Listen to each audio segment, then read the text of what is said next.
Hello friends, this is Indu. Welcome to Aashna classes. Friends, आज की video में हम बात करेंगे NCERT class 6 weeks chapter 4। Chapter name is key element of democracy, यानी कि लोकतंत्र में सरकार के प्रमुख तत्व। आज की वीडियो में हम बात करेंगे नीड टू रिसोल्व कॉन्फ्लिक्ट, विवादों का समाधान। फ्रेंड्स, आपने माया वाली कहानी सुनी, तो माया की कहानी में हमने जाना कि वहाँ पर क्या होता था। श्वेत और अश्वेत लोगों में कन्फ्लिक्ट चला रहता था, यानी कि उन दोनों में आपस में संघर्ष चला रहता था। और कई बार क्या होता था, जो अश्वेत लोग होते थे वो रैलियाँ भी करते थे। तो रैलियाँ जो होती हैं वो अश्वेत और श्वेत दोनों ही लोगों के द्वारा की जाती थी। तो रैलियों में किसी भी प्रकार का कोई विवाद उत्पन्न ना हो, रैलियों में किसी प्रकार की हिंसा ना हो, तो उसको रोकने के लिए पुलिस जो है वो कई बार बल का प्रयोग भी करती है।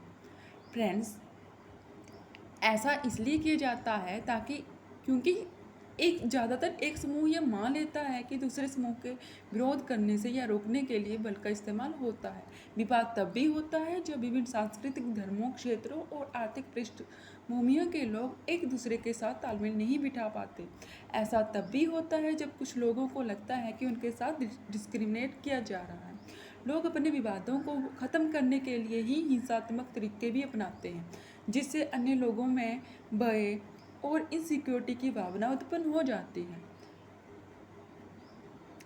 तो सरकार की यह जिम्मेदारी होती है कि वो विवादों का समाधान करे। फ्रेंड्स, आए दिन हम लोग देखते रहते हैं कि हिंदू मुस्लिम विवाद जो है वो चलते रहते हैं।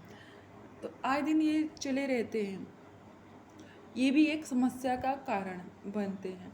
उदाहरण के लिए, धार्मिक जुलूस किस रास्ते पर निकले, कई बार ये भी विवाद का कारण बन जाता है। क्योंकि फ्रेंड्स, कई बार क्या होता है कि हमने ये भी देखा है कि कई बार जो धार्मिक जुलूस होते हैं वो एक ही रास्ता चुनते हैं कि हमने इसी रास्ते से होकर जाना है। तो दोनों, अगर दो जुलूस निकल रहे हैं और दोनों बोल रहे हैं कि हमने इसी रास्ते से होकर जाना है, तो सरकार की पूरी रिस्पॉन्सिबिलिटी होती है कि हम उनको क्या दे दें, टाइमिंग अलग अलग दे दें, कि उनको धार्मिक जुलूस निकालने की जो अनुमति है वो अलग अलग दे दें, टाइमिंग दे दें, ताकि रैली में किसी भी प्रकार का कोई भी विवाद या हिंसा उत्पन्न ना हो। और कभी कभी जुलूस में या रैलियों में जो लोग होते हैं वो भी उत्तेजित हो जाते हैं, उनमें भी आक्रोश आ जाता है। और कभी क्या होता है कि जुलूसों पर लोग क्या करते हैं, पत्थर फेंकते हैं। तो पत्थर फेंके जाते हैं या तो जो वो जुलूस में जो उत्तेजित लोग होते हैं तो उनको रोकने के लिए उनकी कोशिश होती है। फ्रेंड्स, जुलूसों में जो भी हिंसा की जाती है उसको रोकने के लिए पूरी रिस्पॉन्सिबिलिटी जो निभाती है वो निभाती है हमारी पुलिस। पुलिस की जो रिस्पॉन्सिबिलिटी होती है वो यही होती है कि वो ऐसे मौक़ों पर विवादों का निपटारा करे। और पुलिस की ही भी रिस्पॉन्सिबिलिटी होती है कि वो सुनिश्चित करे कि जो भी दो समूह हैं जो उनमें टकराव है वो टकराव की स्थिति पैदा ना हो। तो इसके लिए पुलिस जो क्या करती है, दोनों समूहों को बैठाती है, एक साथ बैठाती है और उनकी समस्या का समाधान करती है। और इसके अतिरिक्त फ्रेंड्स, हमने ये भी देखा है कि जो विवाद होते हैं वो क्यों उत्पन्न होते हैं, क्योंकि जो नदियाँ हैं, जो हमारी नदियाँ हैं, ये नदियाँ तो हमें वैसे नेचुरल रूप से मिली हुई है। जो नदियाँ होती हैं ये बहती हैं, ज़मीन पर ही बहती हैं ये। तो इनको, जो ये नदियाँ होती हैं वो क्या करती हैं, एक राज्य से होकर दूसरे राज्य में होते हुए ये गुजरती हैं। तो अभी ये भी एक कई बार विवाद का रूप धारण कर लेती है। आए दिन हम लोग देखते हैं हमारे कर्नाटक और तमिलनाडु में।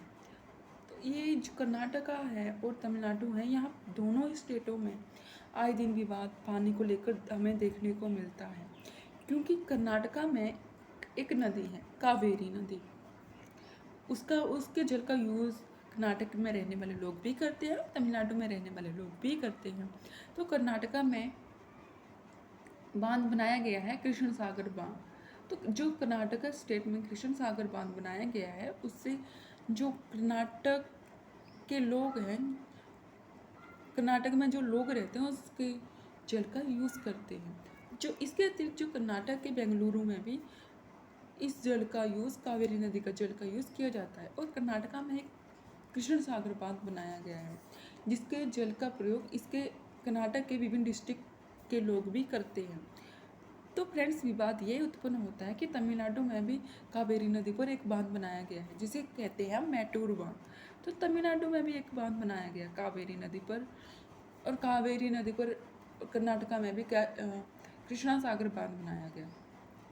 तो इन दोनों राज्यों में पानी को लेकर आए दिन विवाद उत्पन्न होता रहता है, क्योंकि कृष्ण सागर बांध, मैटूर बांध में पानी तभी भरा जाएगा जब कृष्ण सागर से बांध से पानी छोड़ा जाएगा। यदि यहाँ से पानी छोड़ा ही नहीं जाएगा तो तमिलनाडु में रहने वाले लोगों को पानी कहाँ से मिलेगा।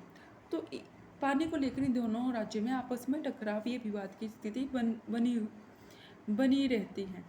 तो इसके लिए जो हमारी नेशनल गवर्नमेंट है वो भी इसके लिए कदम उठाती है ताकि इन दोनों राज्यों में पानी को लेकर किसी भी प्रकार का कोई भी विवाद उत्पन्न ना हो जाए, और जो तमिलनाडु में लोग रहते हैं उनको भी पानी जो है वो उपलब्ध हो सके। तो सरकार भी इसके लिए पानी के विवाद के लिए, इनके समाधान के लिए कदम उठाती है। क्योंकि यदि आप भी सोचो, अगर कृष्ण सागर बांध से पानी छोड़ा नहीं जाएगा तो तमिलनाडु के रहने वाले लोगों को पानी की किल्लत हो जाएगी, तो उनको पानी कहाँ से आएगा। तो इसके लिए सरकारें जो हैं वो कदम उठाती हैं, और फ्रेंड्स, और सरकारें जो हैं इस समस्या का समाधान भी करती हैं। तो फ्रेंड्स, आज की वीडियो में हमने जाना कि सरकारें जो होती हैं वो विवादों का समाधान कैसे करती हैं, क्योंकि विवाद जो हैं वो उत्पन्न होते रहते हैं, आए दिन उत्पन्न होते रहते हैं। विवाद जो है वो हमारी सांस्कृतिक, यानी कि हमारे कल्चर को लेकर हो सकते हैं, हमारे रिलीजन को लेकर हो सकते हैं, या फिर किसी अन्य पर्पज से भी हो सकते हैं। तो इन सभी का निपटारा जो है वो कौन करती है, हमारी सरकार ही करती है। Friends, I hope you understood the concept. Please like the video and subscribe my channel. Thanks for watching.